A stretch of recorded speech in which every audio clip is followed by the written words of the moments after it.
Magandang hapon po mga idol. Ito po ang labas ng subdivision na ginagawa namin.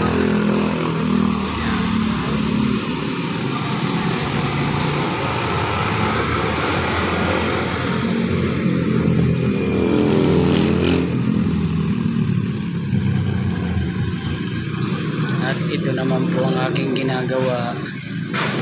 Ito